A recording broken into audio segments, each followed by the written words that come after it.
Oke, jumpa lagi teman-teman. Kali ini kita berbicara sedikit mengenai kalsium ya. Karena masih banyak follower bertanya mengenai kalsium. Sebenarnya sudah dinyatakan oleh American Nephrologist Association. Jadi Persatuan Dokter Ginjal Amerika bahwa kalau Anda sudah di atas 50, jangan minum kalsium dalam bentuk apapun.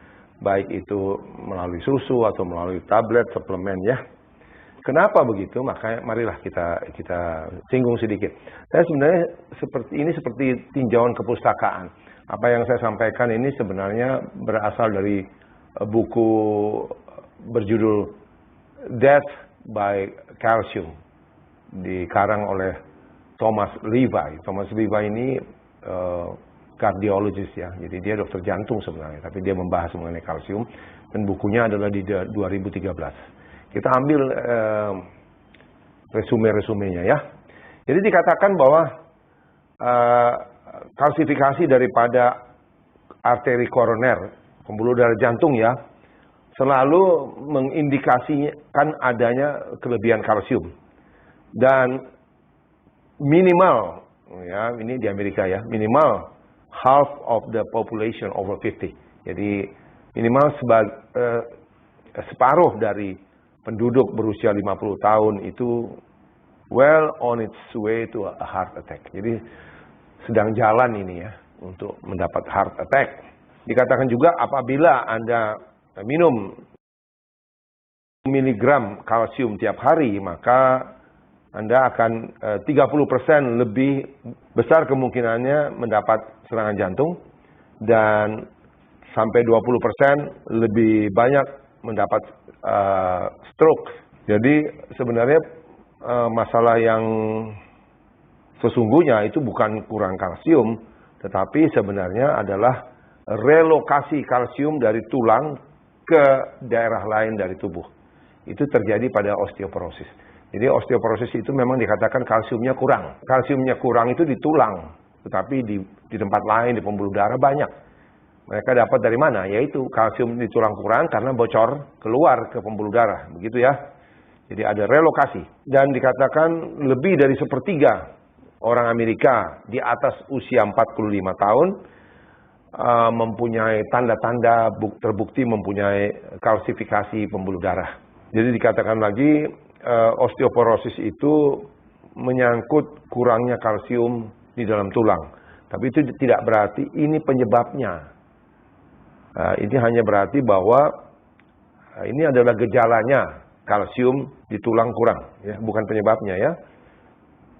Dan kelebihan kalsium itu adalah pembunuh, ya.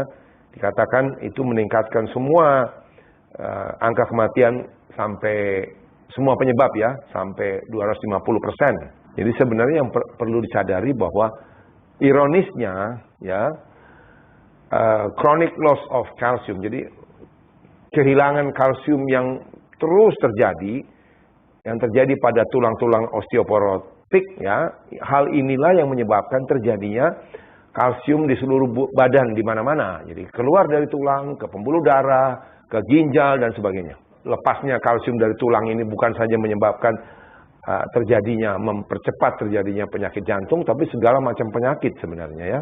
Jadi wanita-wanita tua dengan osteoporosis itu sebenarnya sudah sedang berperang melawan kekurangan kalsium dalam tulang, tetapi kelebihan kalsium di mana-mana. Jadi jangan lagi diberikan tambahan kalsium.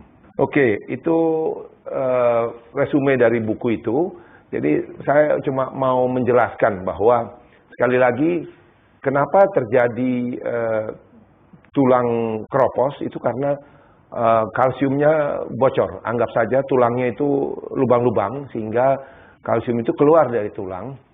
Keluar dari tulang masuk ke soft tissue, jaringan-jaringan tubuh, bisa di persendian, ya, pengapuran, bisa di ginjal jadi batu ginjal, bisa di pembuluh darah menjadi plak ya, terutama pembuluh darah jantung yang sangat berbahaya.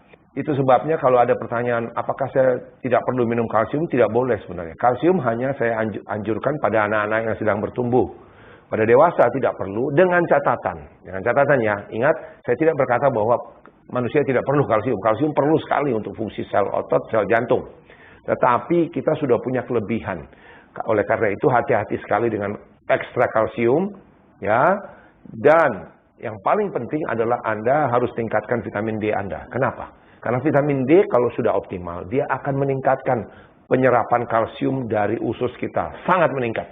Ya tentu tiap orang berbeda, bahkan sampai 20 kali lipat. Jadi kita ini kelebihan, udah kebanjiran kalsium ya. Dan kalau jumlahnya tidak banyak, vitamin D sendiri bisa menyerap kalsium dari usus, kemudian membawanya ke tempat yang sesungguhnya. Di mana itu? Di tulang dan gigi. Ya, supaya dia tidak berenang-renang di pembuluh darah yang mengakibatkan penyumbatan, pembentukan plak dan sebagainya. Tetapi kalau kalsium ini berlebihan, vitamin D nggak kuat, angkat tangan dia. Makanya dia perlu bantuan dari vitamin K2. Ya, itulah vitamin K2 ini membersihkan, fungsinya dua jadi dia membersihkan pembuluh darah dari kalsium, mengikat pembuluh darah, kemudian membawanya ke tulang. Jadi dia membersihkan jantung dan pembuluh darah dan memperkuat tulang. Itu sebabnya ideal sekali diberikan D3 dan K2. Dan sekali lagi kita ingatkan bahwa kalau D3 sendiri saja dipakai pada dosis yang sudah lumayan tinggi, yaitu 5.000, seperti anjuran Vitamin D Council USA, maka harus sebaiknya disertai dengan vitamin K2, karena Anda tidak mau mengundang masalah. Kalau Anda hanya pakai D3 saja, bisa saja nanti kalsiumnya berlebihan di mana-mana, hyperkalsemia dengan segala akibatnya yang tentunya tidak Anda inginkan. Jadi sekali lagi hati-hati dengan kalsium, tidak perlu lagi suplemen kalsium pada dewasa, tidak perlu. Apalagi pada yang sudah lanjut usia, di mana sudah banyak kebocoran kalsium dari tulang. Dan kapan kita mulai berhati-hati? Karena pada masa premenopause itu juga sebenarnya sudah terjadi, yaitu wanita umur 40-an, 45. Makanya langkah yang terbaik adalah tingkatkan vitamin D Anda. Karena vitamin D itulah yang membentuk matriks tulang. Vitamin D itulah yang membentuk merangsang osteoblast, sel pembentuk tulang baru. Ya, kalau Anda berikan kalsium saja, itu cuma ada di pembuluh darah. Dia nggak masuk ke tulang. Akhirnya bukan menyembuhkan, malah membuat masalah baru. Demikian penjelasan saya, semua makin jelas dan ada manfaatnya. Terima kasih.